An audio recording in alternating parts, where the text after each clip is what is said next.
దేశభక్తి లేకుండా చేస్తారనేది తప్పుడు నింద. రైట్, అది గతంలో చేసిన వాళ్ళ గురించి మీరు చెప్తారు. ఇప్పుడు ఉన్నటువంటి క్రైస్తవులకు దేశం పట్ల ప్రేమ ఉన్నదా, గౌరవం ఉన్నదా? ఉంది. ఉంది.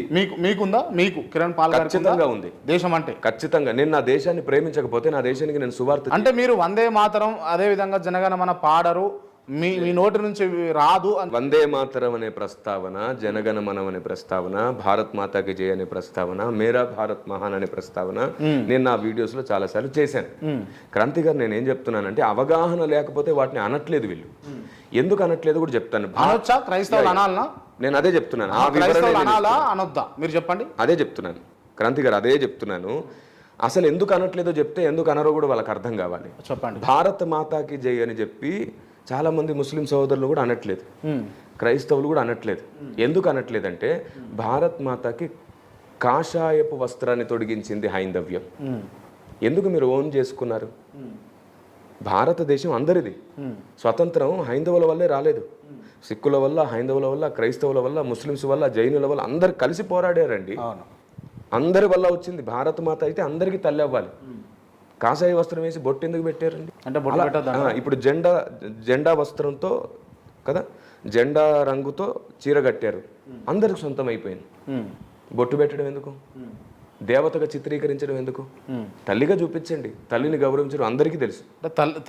మోస్ట్లీ అందరు కూడా బొట్టు పెట్టుకుంటారు కదా.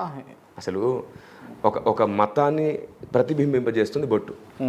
నేను అదే అంటున్నాను. మతపరమైన దాన్ని పక్కన పెట్టండి, సాంప్రదాయ ప్రకారమైనది అయితే ఉందో దాన్ని పక్కన. అందరూ కలిసి ఉండడానికి ఆటంకం అయిపోయారు కదా.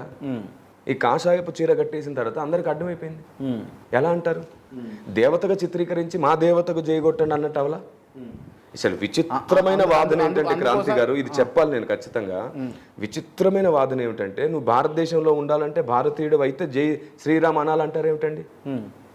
అసలు ఇదేం నినాదం? భారతదేశంలో ఉండాలంటే భారతీయుడుగా నువ్వు ఉండాలంటే ఈ పేరు ప్రస్తావించాలంటే అది ఎంత విచిత్రం. దేవుడి పేరు పలికితేనే భారతదేశంలో ఉండాలని అంటే రాంగ్ అది.